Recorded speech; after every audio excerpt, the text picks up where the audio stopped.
I got some advice for anybody in this YouTube space, in these streets, trying to do their thing.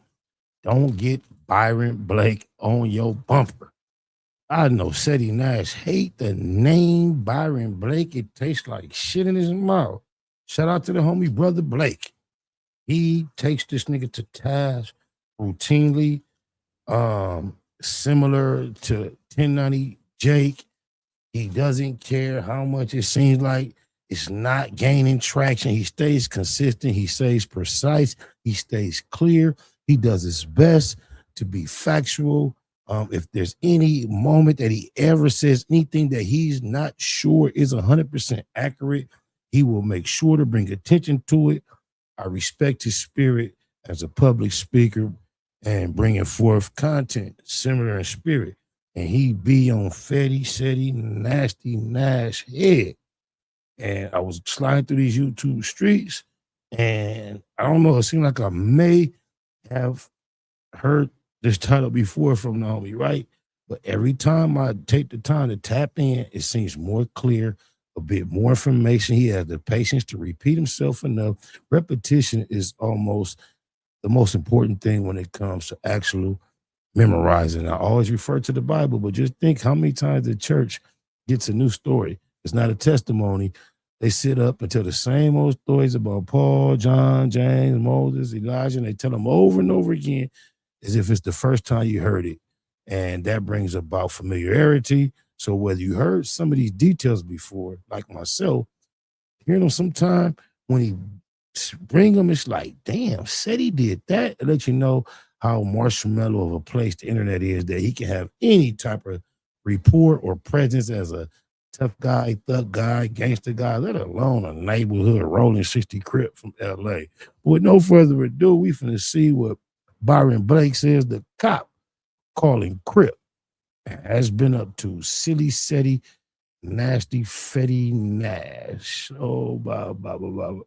For a while, we weren't even covering the cop calling Crip. But of course, with him going back to his old ways with this Aunt Hefe situation, it's only right that we bring. No, that photo right there is symbolic of boom, boom, boom. Him reporting on camera details of an illegal incident involving a shooting that he was a witness of. This dude is crazy. The OG cop calling Crip thumbnail back, along with a revamping of some information. And this is because after he was exposed for running the false news on Aunt Hefe, the cop calling Crip started to get a little feedback from his audience. And as a result, some of those people started to come here because people were directing him here. Hey, if you really want to know the truth about dude, go over there to Byron Blake's channel. So a lot of people were coming in my comment section saying, man, you on point. You right. I've been saying this. I think that eventually it's going to come out that Ceddy Nash is an informant. Well, I think that this would be the perfect opportunity to bring this situation back up and let y'all know that, in my opinion, it's already been exposed that he is. Let's take a look at this. Sacramento Police Department. I want y'all to pay close attention to the report number 2. 2014 21617. The arrestee is Cepeda Robert Adams Jr. You know, he got his birthday and shit on here. Long story short, he was arrested because reports were made of shots fired in the area. Officers located firearms inside of the vehicle that did not belong to anyone.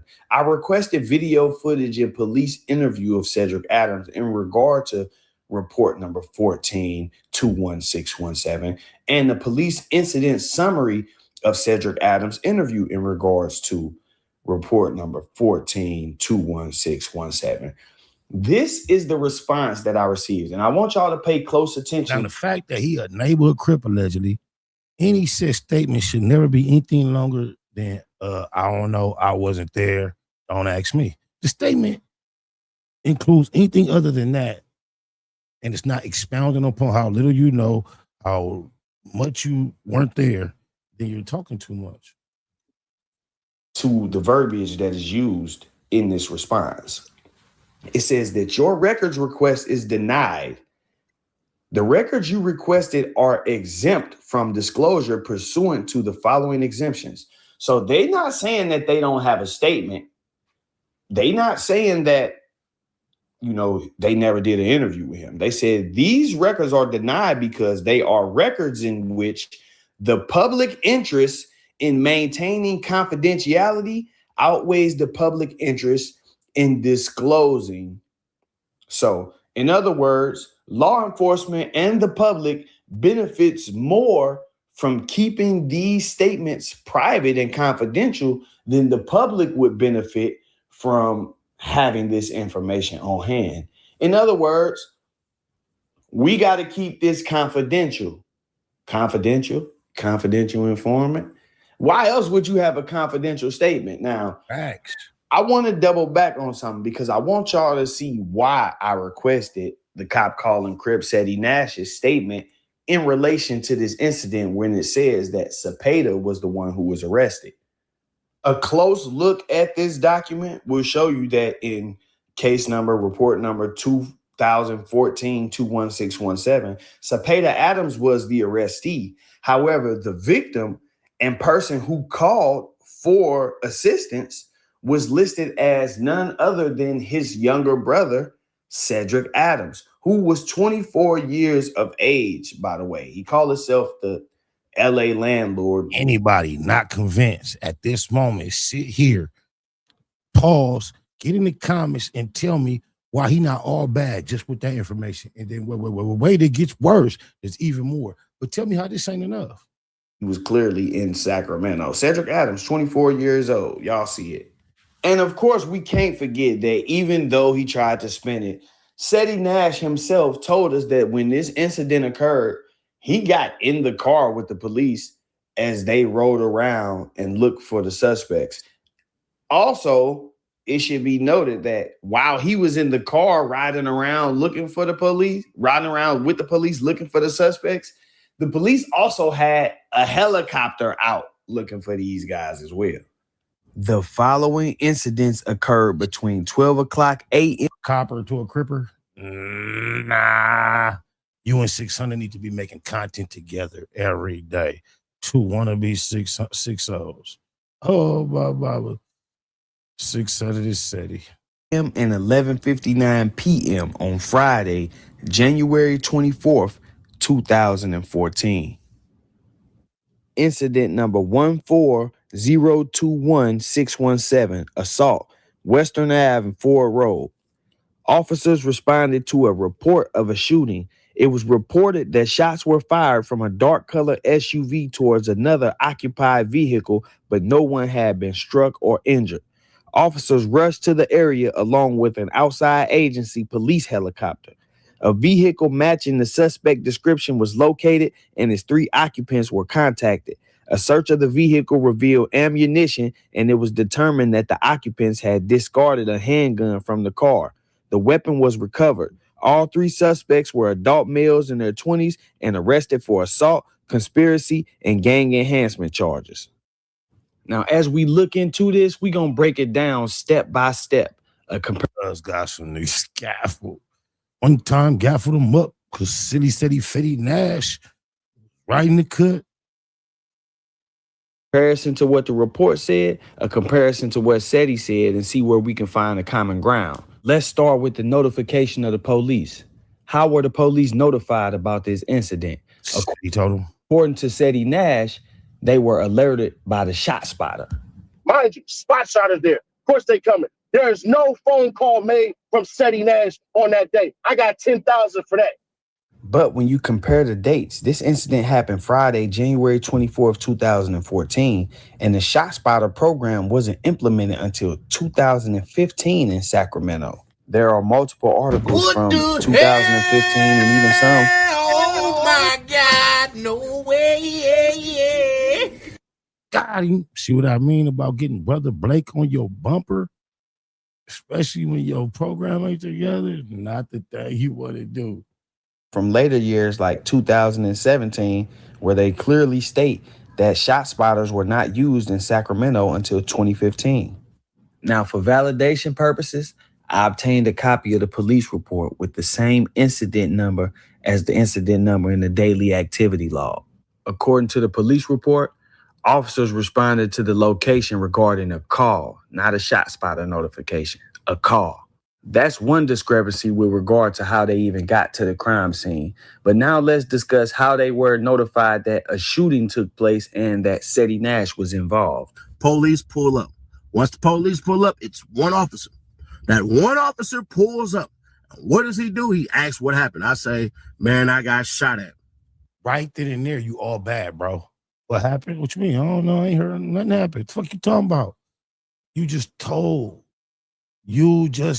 them that you've been a victim of a felony. That's crazy.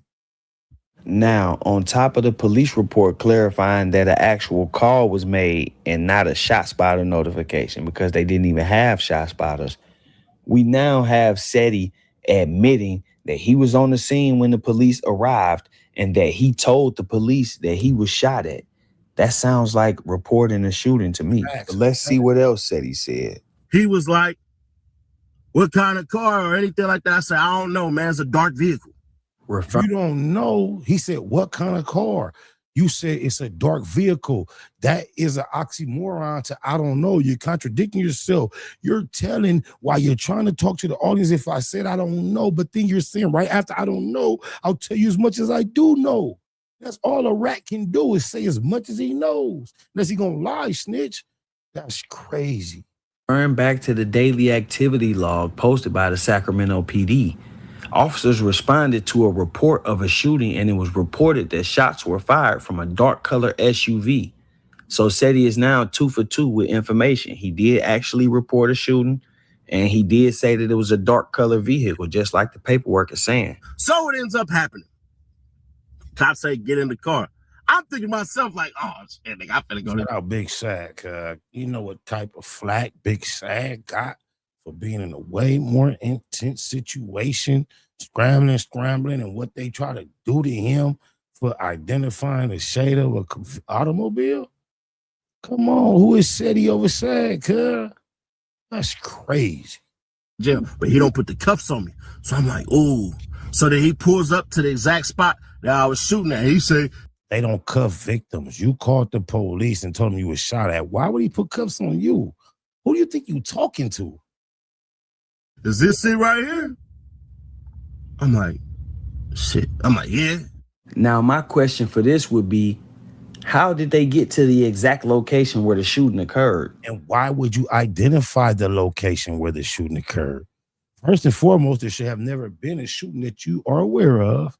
And you definitely, if you weren't where it happened, should never be capable of riding with the police and showing them where it took place and confirming this is crazy work.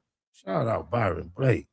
And if you were the shooter, why would you take them back to this place and say, yes, this is where the shooting occurred? So the cop is told, hey, man, come down here. I'm in the back. I can hear it. He told, come down here.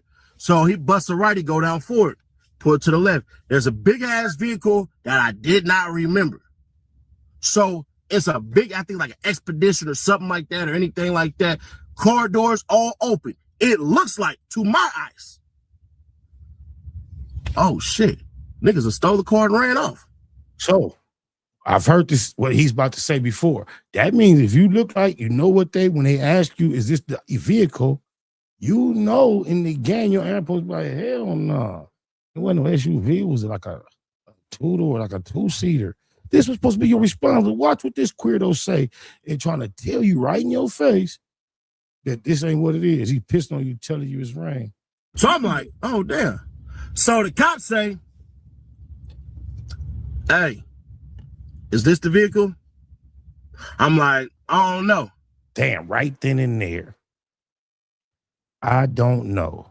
You trying to act like you playing according to the rules and you didn't know this. Say, hell no, that ain't the vehicle. I ain't never seen that vehicle. Or I didn't see the vehicle. I never seen that vehicle in my life. These are the only correct, proper answers to this, bro. This is crazy. So once again, referring to the report summary, Officers responded to a report of a shooting. It was reported that shots were fired from a dark color SUV. Officers rushed to the area. A vehicle matching the suspect description was located. So Ceddy is admitted he reported being shot What at. the He admitted taking the police back. Oh my God, no way. What the hell are we talking about? Shout out to Brother Blake for having the tenacity to stay the course. But the few people that are going to be convinced enough to pivot and adjust their position on this is going to be so minute, I couldn't stick around for them. But then, you know, we wouldn't have a Noah in the Ark story if it wasn't people like Brother Blake, because I'm totally convinced I'd have been on the Ark if it was Brother Blake. This is obvious right in your face, but people don't give a fuck. Back to the scene of the crime, he admitted to getting in the car with the police and riding around looking for the suspect vehicle. And now the summary shows us that the suspect vehicle, along with 3 occupants, was located. So, right here in this video, not only do we have paperwork showing that Ceddy Nash called the police on his brother, we have a detailed account in Ceddy's own words that shows that he told the police he was the victim of a shooting. He rode with the police to find the suspects. They brought the helicopter out. There were no shot spotters in Sacramento at the time, so that was a lie. He took them back to the scene of the shooting. He even rode around with them, and when he was asked to identify a vehicle, when he should have said no because he's a street dude, a CRIP or whatever, the California landlord, whatever he called himself, you should have said, no, that's not the car. You said, I don't know, leaving it up to the officers to possibly identify them. And then that means they're going to get pulled over, searched, stripped, shook down. You know what I mean? You're supposed to say no, bro. But you said, I don't know, which implies that if it would have been the right car, you might have said, yeah, probably did say yeah. But we won't know because they won't release the statements. So we know that there was a statement made. And that's pretty much all you need to know. If you had questions about That's all you need to know. whether or not he would inform, if you don't know, now you know that. If you don't know, now you know. We got to start back doing. There's some people who act like they still don't know. Those are the queerdos, the stands. These are the U2 streets, not the you and me streets. Brother Blake, certain part of this, we're gonna have to let them have. But get your bread, get your cake. I got your back. Make no mistake. Oh my mama. Get you some money, you're gonna feel different. Straight up. You might even, all that other advice I could have gave you, this the short version. You know, get you a couple dollars, man. You're gonna feel different. Like Net Hustle. Big shout out to SPI, Spotter Low. You know, I'm in the black box, had to come through, tap in, show love one time. Yeah, y'all make sure y'all subscribe. Stay tuned, all that.